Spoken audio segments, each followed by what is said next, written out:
बंधु माने आजिर एही कार्यक्रम को आपण मानकु स्वागत। आजिर एही कार्यक्रमटी मीन राशि व्यक्ति विशेष मानक पई बहुत गुरुत्वपूर्ण अटे, बहुत ही खास अटे। कारण 2025 मसीहा सरीबा पूर्वरु एवं 2026 मसीहा आरंभ हेबा पूर्वरु आपणक जीवन रे एक बड़ विस्फोरण हेबाको जाउछि, एक बड़ धमाका हेबाको जाउछि जहां आपण कल्पना सुधा करि परिबे नाही। तेबे एहा पछरे कोन कारण रहिछि से विषय रे आजिर एही भिडियो रे आमे माने विस्तार भाबरे आलोचना करिबा। बंधु माने गोटिए वर्ष रे 120 दिन एपरि थाए जेतेबेले देवगुरु बृहस्पति बक्री होई थांती। तेबे एही 120 दिन प्रत्येक राशि व्यक्ति विशेष मानक पई बहुत गुरुत्वपूर्ण अटे।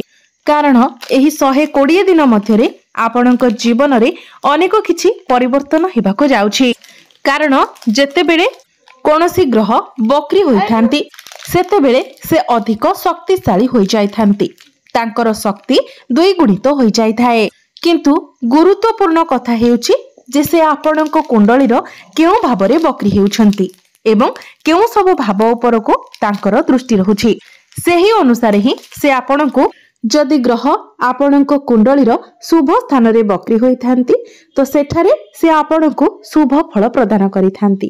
किंतु जदि आपणक कुंडलीर अशुभ स्थान रे कोनोसी ग्रह बक्री होई थांती तो सेठारे से आपणको अधिक अशुभ फल प्रदान करि थांती। तेबे एही 120 दिन आपणक पई किपरि हेबाकु जाउछि से विषय रे आजिर एही भिडियो रे आमे माने विस्तार भाबरे आलोचना करिबा। केउ सब क्षेत्र रे आपणक जीवन रे परिवर्तन आसीबाकु जाउ से विषय रे आजिर एही भिडियो रे आमे माने विस्तार भाबरे आलोचना करिबा। तेबे ता पूर्वरु आसंतु जानि नेबा जे बक्रीर अर्थ कोन।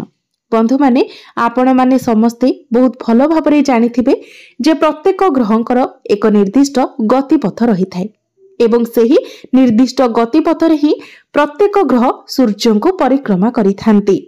किंतु जेतेबेले सूर्य एवं सेही ग्रहंक मध्यरे पृथ्वी चली आसी थाए एवं पृथ्वी सेही ग्रहंक ठारू आगको चली जाय थाए तो सेतेबेले आमको एपरि प्रतीयमान होई थाए जेमिति सेही ग्रहटी बक्री होई जाइछंती, किंतु वास्तव रे एपरि किछि होई न थाए। केवल सेही ग्रहंकर गतिपथरे किछिटा परिवर्तन आसी जाय थाए, किंतु तार बहुत अधिक प्रभाव प्रत्येक राशि व्यक्ति विशेष मानक उपरे पड़ी थाए। तेबे आपणक जीवन रे गुरुंकर एही बक्री चलन केउ प्रभाव पकाइबाकु जाउछि से विषय रे आजिर एही भिडियो रे आमे माने विस्तार भाबरे आलोचना करिबा। सेथि पई आपण माने भिडियोटी को स्किप न करी शेष पर्यंत निश्चय देखंतु एवं भिडियोटी को लाइक करी चैनलटी को सब्सक्राइब करि दियंतु। कमेंट बॉक्स रे भक्ति एवं श्रद्धार सहित जय श्री जगन्नाथ जय मां लक्ष्मी निश्चय लिखंतु।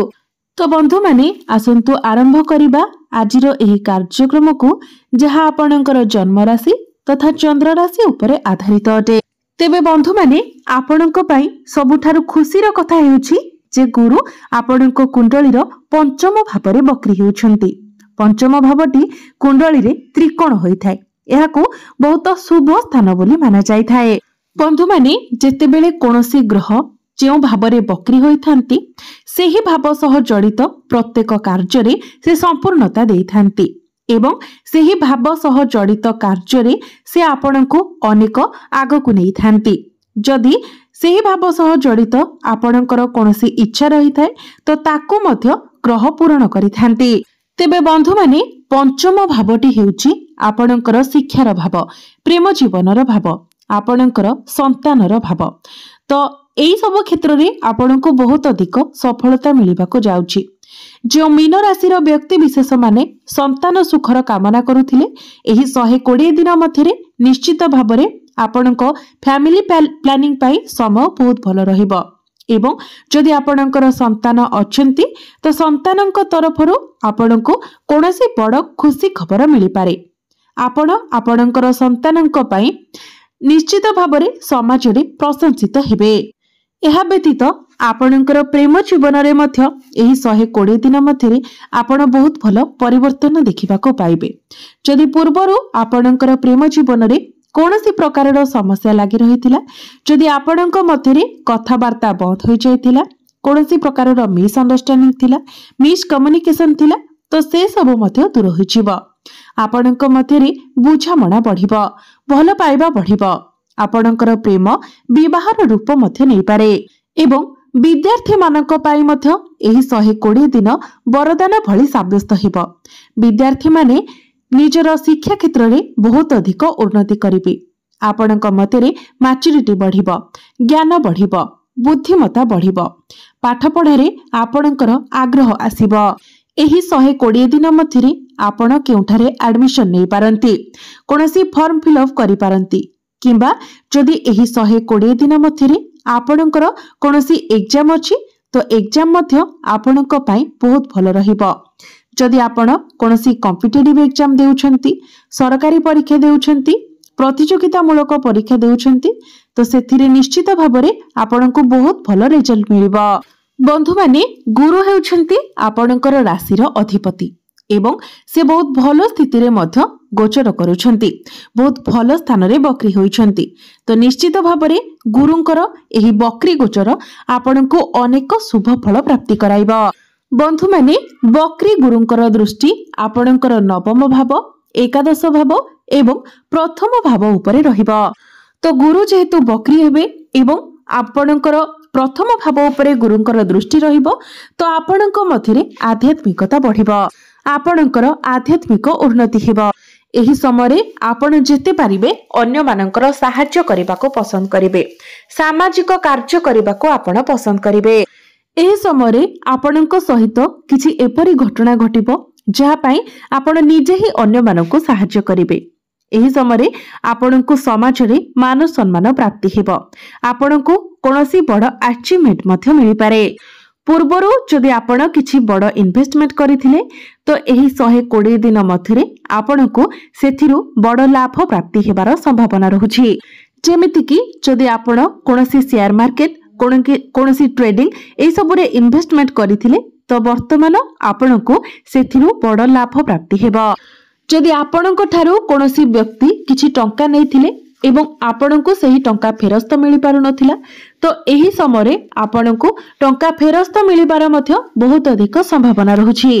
कारण गुरु हेउछंती धनर कारक ग्रह एवं भाग्यर मध्य कारक ग्रह एवं जेतेबेले भाग्यर कारक ग्रह बकरी होई आपणकर प्रथम भाव को देखुछंती तो एहार अर्थ हेउछि आपण जदि कोनोसी जिनिसर अपेक्षा रे रहिथिले, बहुत दिन धरि आपण सेही जिनिसर अपेक्षा रे थिले, वर्तमान आपणको सेही सब जिनिस प्राप्ति हेबाकू जाउछि। विशेष करी आपणकर फाइनेंशियल ग्रोथ हेबाकू जाउछि। आपणकर अर्थजनित जहाँ भी समस्या लागि रहिथिला से सब वर्तमान दूर हेबाकू जाउछि। आपणको रोजगारर अनेक बाट मिलिजिवो, डेली इनकम रो अनेक बाट मिलिजिवो।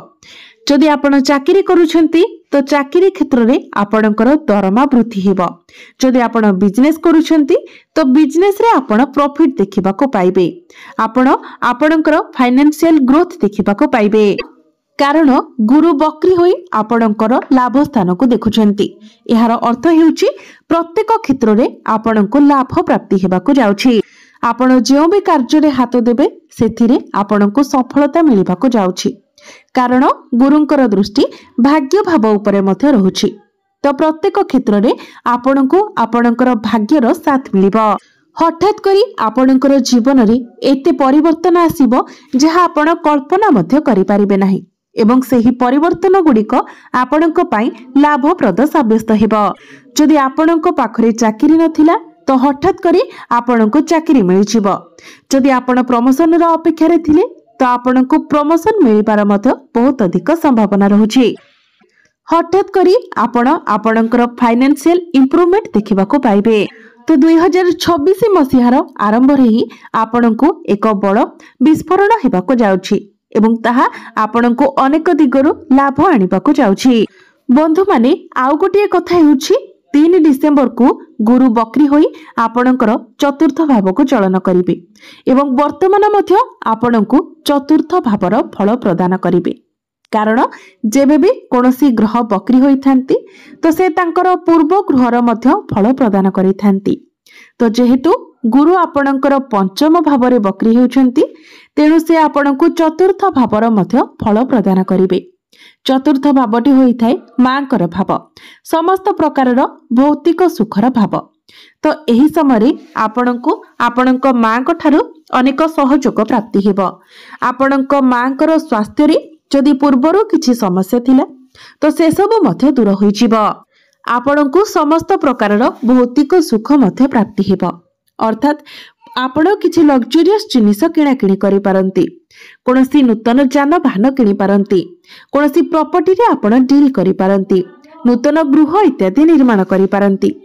पूर्वरु जदि आपणकर कोनोसी इच्छा थिला ताहा मध्य वर्तमान पूर्ण हेबाको जाउछि। किंतु जेहेतु पंचम भावटी पेटर भाव होइथाय एवं गुरु पंचम भावरे बक्री होउचंती, तो आपण केवल टिके मिठा खाइबा ठारू दूरे रहंतु। अधिक मिठा खाद्य आपण खांतु नाही। जदि आपण अंकर डायबिटीज अछि तो आपण टिके अधिक सतर्क रहंतु। तो बंधु माने निश्चित भावरे एही 120 दिन आपणक पई वरदान सदृश साब्यस्त हेबाको जाउछि। एही 120 दिन मध्यरे आपणकर अनेक इच्छा पूर्ण हेबाको जाउछि। आपणक जीवन रे अनेक किछि परिवर्तन आसीबाको जाउछि।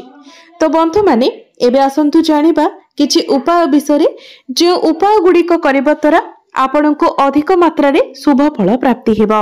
तो सेथिपाई आपण प्रत्येक दिन गुरुंकर बीज मंत्र 108 थर जप करंतु। प्रत्येक दिन आपण हनुमान चालीसार पाठ करंतु। जदि पारिबे प्रत्येक दिन विष्णु सहस्त्र नामर पाठ करंतु। एहा व्यतीत प्रत्येक दिन आपण उदित सूर्य को तंबा पात्र रे जलार्घ्य अर्पण करंतु। निश्चित भावरे आपणको अधिक शुभ फल प्राप्ति हेबा। तो बंधु माने आपणकर जीवन मंगलमय हेउ, एहा ही ईश्वरक निकटरे मोर प्रार्थना।